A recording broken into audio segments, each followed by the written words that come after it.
देखिए, जिस तरीके से पूरे राजस्थान के अंदर एक बहुत बड़ा प्रकरण समरावता कांड हुआ और पूरे देश ने इसको देखा। उसके बाद मैं पिछली बार भी आई थी मिलने, इन लोगों ने मिलने नहीं दी थी पिछली बार मुझे। और अब दोबारा से, क्योंकि हमारा सत्र चलने वाला है, कल से हमारा विधानसभा सत्र चलेगा।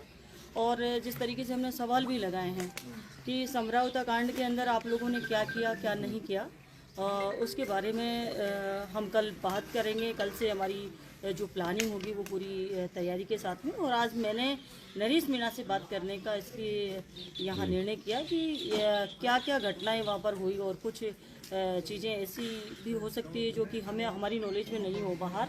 तो इसलिए मैं यहाँ आज मिलने का मैंने उनसे विचार किया। और सबसे महत्वपूर्ण चीज़ है कि जिस तरीके से बंद रखा जा रहा है, जिस तरीके से जमानत नहीं हो रही है, मैं तो इसको आम एक निर्दलीय प्रत्याशी के रूप में नहीं, एक समाज का एक व्यक्ति है और एक आम आदमी के तौर पर भी हम इसको देखें तो एक थप्पड़ वाले कांड में इतना बड़ा सज़ा और इतने टाइम तक बंद रखना, ये मैं समझती हूँ कि जायज़ नहीं है।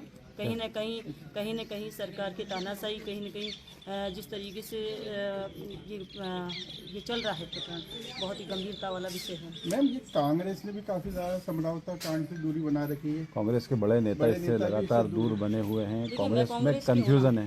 मैं कांग्रेस की हूँ और फर्स्ट दिन से ही जैसे कि ये घटना हुई, उस समय मैं महाराष्ट्र में थे और वहीं से मैं लाइव आकर इस प्रकरण के बारे में मैंने बात की। और जिस तरीके से दोषी अधिकारी थे जिन्होंने लोकतंत्र की हत्या की, उनका आज तक एक नोटिस जारी सरकार की तरफ से नहीं हुआ, उन पर जांच नहीं हुई। और एक थप्पड़ मारने वाले कौन सा नेता ऐसा है जिस पे मुकदमे दर्ज नहीं है?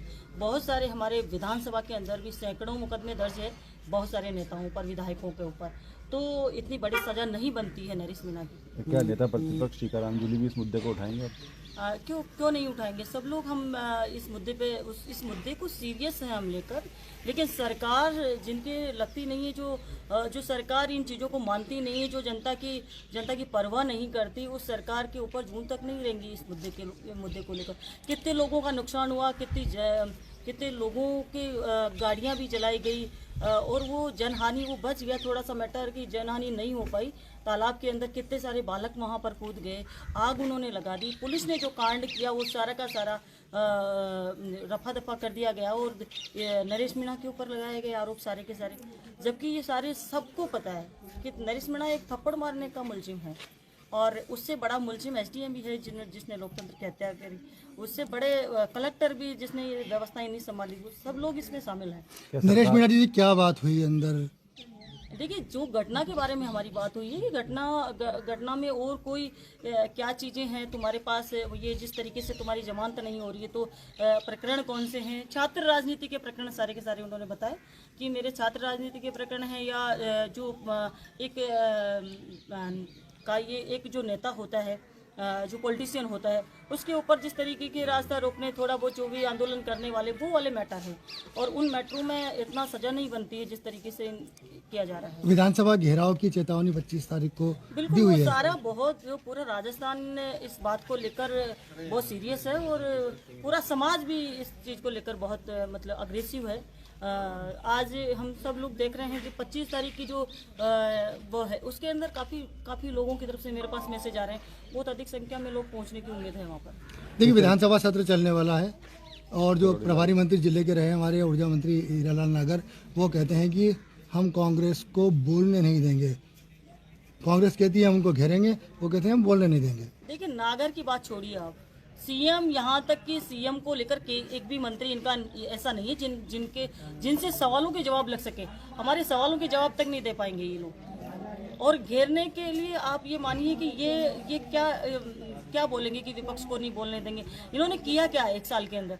इन्होंने कोई भी ऐसा काम किया हो, हमने जो काम किए उनके उद्घाटन वगैरह ये लोग करते फिर रहे हैं। इन्होंने एक काम नहीं किया। इन्होंने जो फर्स्ट बजट में जो इन्होंने किया, 100 दिन की कार्य योजना बनाई, उसको अभी तक चस्पा नहीं किया। अब तक इन्होंने कुछ किया ही नहीं, तो क्या नहीं बोलने देंगे? बोलने के लिए हमारे पास बहुत सारे मुद्दे हैं और वो तो सदन चलेगा तब पता चलेगा आप लोगों को। सरकार के एक बड़े मंत्री हैं किरोड़ी लाल मीणा, उन्होंने अनुमति मांगी है अनुपस्थित रहने के लिए विधानसभा से। किस तरीके देखते हैं? देखिए, अब ये किरोड़ी लाल मीणा जी हमारे समाज के भी एक बड़े लीडर हैं। तो हम लोग के भी एक सीनियर नेता जो कांग्रेस से संघर्ष किया, जो कांग्रेस के सामने जो खड़े रहे बीजेपी की तरफ से, वो मानी करोड़ीलाल जी थे।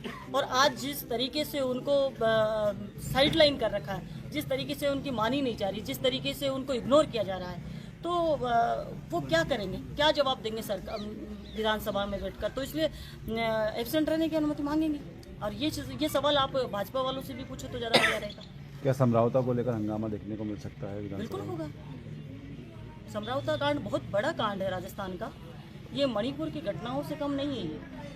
और ये इस पर सरकार चुप है। सरकार ने आज तक एक शब्द नहीं बोला और सवाल भी लगाया हमने विधानसभा के अंदर।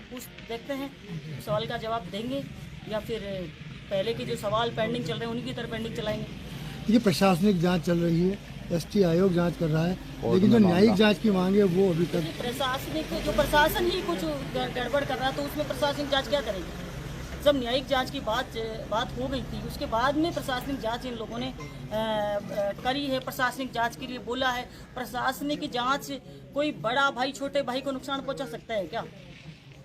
तो कोई उम्मीद वाली बात नहीं है कि प्रशासनिक जांच ये लोग ढंग से कर पाएंगे। लेकिन नरेश मीणा के समर्थक कहते हैं कि राजनीतिक षड्यंत्र है नरेश जी मीणा के कैरियर को खत्म करने का। देखिए, राजनीतिक षड्यंत्र तो बहुत बड़ा है, राजनीतिक षड्यंत्र भी है। और राजनीतिक षड्यंत्र के अलावा जिस तरीके से इनको बंद किया गया है, जिस तरीके से बच्चों को मारा गया है, यहाँ पे जितने भी 50-52 जो बच्चे बंद थे उन सब के हड्डियाँ तोड़ी गई है, तो ये बहुत बड़ा मैटर है। ऐसा छोटा मोटा मैटर नहीं है। गांव में जब मैं जाके आई हूँ, गांव की महिलाएं, गांव के बच्चे आज भी उस दहशत को याद करते हैं तो रोने लगते हैं। इस पूरे मामले में कहीं ना कहीं कांग्रेस की देरी एक बड़ी चूक मानती है। अगर कांग्रेस चाहती शुरू में अगर घेराबंदी करती तो दूसरे तरीके के दृश्य हो सकते थे। आज कहीं ना कहीं चूक हुई है, मानती है?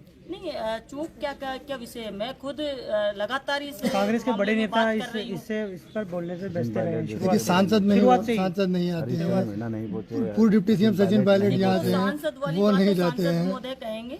और सरकार के लेवल पे मैं भी कांग्रेस की हूँ, तो मैं तो मेरी बात कर रही हूँ और लगातार इस प्रकरण में मैं बात करती आई हूँ जैसे भी। और अब विधानसभा में भी देखने को मिलेगा आपको। अब घेरेंगे इस मुद्दे को लेकर हाँ, कांग्रेस? बिल्कुल।